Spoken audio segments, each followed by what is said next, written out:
আসসালামু আলাইকুম দর্শক। আফ্রিকার দেশ মালির অন্তর্বর্তী সরকার ৩ বছর পর এসে তারা ২০৩০ সাল পর্যন্ত ক্ষমতায় থাকার বন্দোবস্ত করে নিয়েছে এবং বিএনপির শীর্ষ নেতারা বৃহস্পতিবার হুঙ্কার ছেড়েছেন অন্তর্বর্তী সরকারের উদ্দেশ্যে। তারা যে কথাগুলো বলেছেন এবং মালির অন্তর্বর্তী সরকারের যে রাজনৈতিক বন্দোবস্ত, ক্ষমতায় থাকার বন্দোবস্ত ২০৩০ সাল পর্যন্ত, এই দুটির কোনটি কতটুকু আমাদের দেশের সঙ্গে মিলতে যাচ্ছে সে বিষয়ে একটু কথা বলবো। প্রথমে একটু বলি যে বিএনপি নেতারা কি বলেছেন। শ্রম দিবস উপলক্ষে বিএনপির যে সভাটি ছিল আজকে সমাবেশ, সেখানে দলের চেয়ারপারসন তারেক রহমান বলছেন যে করিডোর দেওয়া না দেওয়ার সিদ্ধান্ত আসতে হবে নির্বাচিত সংসদ থেকে, কারণ এই ধরনের সিদ্ধান্ত স্পর্শকাতর। বিদেশি স্বার্থ নয়, বাংলাদেশের জনগণের স্বার্থই আমাদের কাছে সবচেয়ে গুরুত্বপূর্ণ। ভারত, পাকিস্তান কিংবা মিয়ানমার নয়, সবার আগে বাংলাদেশ। দলের মহাসচিব মির্জা ফখরুল ইসলাম আলমগীর বলেছেন, আমরা রাজনৈতিক অস্বাভাবিক পরিস্থিতির পরিবেশে বসবাস করছি। ফ্যাসিস্ট বিদায় নিলেও গণতন্ত্র এখনো ফিরে আসেনি। গণতন্ত্রে যাওয়ার উপরে নির্ভর করছে বাংলাদেশের অস্তিত্ব। আর স্থায়ী কমিটির সদস্য মির্জা আব্বাস বলেছেন, আমরা আশ্চর্য হয়ে যাই, কিছু কিছু ছেলে বলে ১৭ বছর আপনারা কি করেছেন। আরে ১৭ বছর আমরা গাছের গোড়ায় পানি ঢেলে তা নরম করেছি, সেই গাছের আগায় বসে আপনারা এখন ফল খাচ্ছেন। সরকারের উদ্দেশ্যে বলছেন, আমরা ফ্যাসিস্টদের বিরুদ্ধে কথা বলতে বলতে নিজেরাই ফ্যাসিস্ট হয়ে যাচ্ছি কিনা, সরকারের উদ্দেশ্যেই বলেছেন। আর জাতীয় পার্টির চেয়ারম্যান জি এম কাদের, যদিও তার বিরুদ্ধে বা তাদের বিরুদ্ধে অভিযোগ যে তারা ফ্যাসিবাদের দোষক ছিল, যাই হোক, জি এম কাদের বলছেন, আমরা চাই সরকার প্রধান ও তার নিয়োগকৃত কর্মকর্তারা ক্ষমতা ছেড়ে রাজনীতিতে আসুক। জনগণ যদি তাদের গ্রহণ করে আমরা গ্রহণ করব, কিন্তু আপনারা আপনাদের সুবিধার জন্য রাজনীতি বাধাগ্রস্ত করবেন তা মেনে নেব না। কোন ফ্যাসিবাদী সিদ্ধান্ত আমরা দেখতে চাই না। যতদিন পর্যন্ত নব্য ফ্যাসিবাদ বিতাড়িত না হবে ততদিন আমাদের সংগ্রাম চলবে। যেহেতু আপনি অন্তর্ভুক্তমূলক, সরকার প্রধান উদ্দেশ্যে বলছেন, প্রধান উপদেষ্টার উদ্দেশ্যে, যেহেতু আপনি অন্তর্ভুক্তিমূলক নির্বাচন করতে পারছেন না, দয়া করে আপনি বিদায় হন। বিষয় হচ্ছে, এই কথাগুলোই গত ৮ মাসে বিভিন্ন মহল থেকে বিভিন্নভাবে উচ্চারিত হচ্ছে। সেগুলো এখন রাজনৈতিক নেতাদের মুখ থেকে, বিশেষ করে বিএনপির কাছ থেকে স্ট্রেট উচ্চারিত হচ্ছে এবং অনেকে তো এটি বলা শুরু করেছেন যে আওয়ামী লীগকে তাড়িয়ে দেশের নব্য ফ্যাসিবাদ সৃষ্টি হয়েছে। অন্তর্বর্তী সরকার যেসব ভয়ঙ্কর সিদ্ধান্ত নিচ্ছে তাতে অবশ্যই বাংলাদেশের অস্তিত্ব নির্ভর করছে আগামী নির্বাচনের উপরে কিংবা গণতান্ত্রিক একটি সরকারের উপরে, যে কথা মির্জা ফখরুল ইসলাম আলমগীর বলেছেন।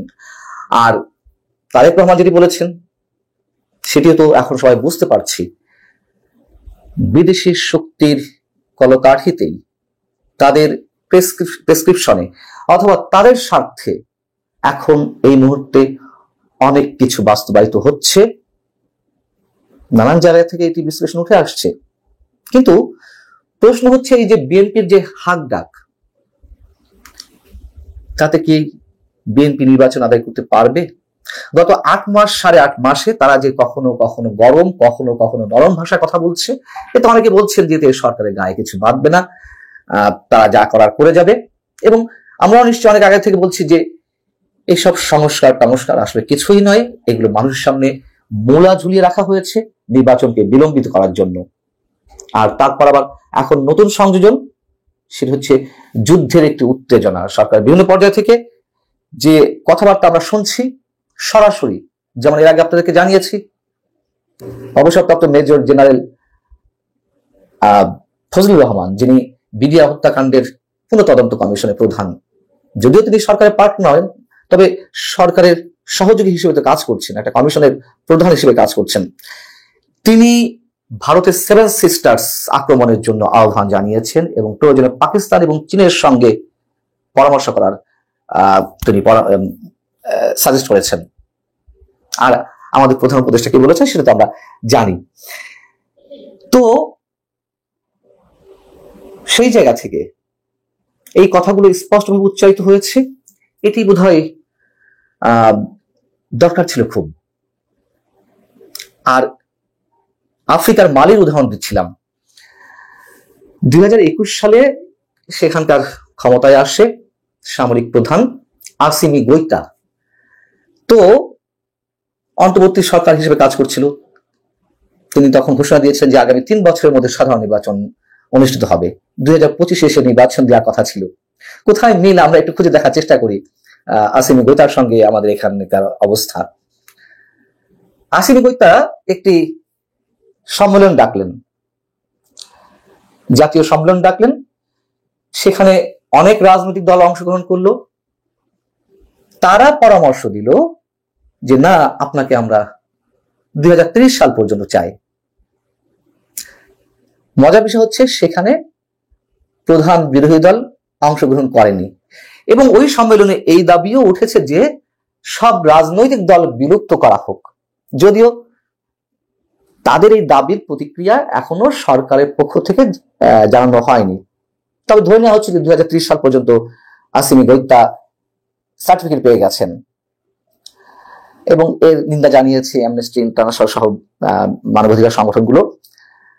অ্যামনেস্টি ইন্টারন্যাশনাল কিংবা হিউম্যান রাইটস ওয়াচ তাদের কার্যক্রম সম্বন্ধে আমরা জানি, যেখানে যে অবস্থা কথা বলতে হয় তারা সেভাবেই কথা বলে। এখন এই উদাহরণটা আমি এই কারণে নিয়ে আসলাম, গত কয়েকদিন ধরে আমরা দেখতে পাচ্ছি একের পর এক ব্যাঙের ছাতার মতো যে ভুইফোর রাজনৈতিক দলগুলো কিংস পার্টি হিসেবে আত্মপ্রকাশ করছে। অনেকের প্রশ্ন হচ্ছে কি ব্যাপার, কারণটি কি? হঠাৎ করে একের পর এক রাজনৈতিক দল, 2 দিন পর পর এক রাজনৈতিক দলের জন্ম হচ্ছে এবং গত 8 মাসে 26টি অথবা 28টি রাজনৈতিক দলে আত্মপ্রকাশ ঘটেছে।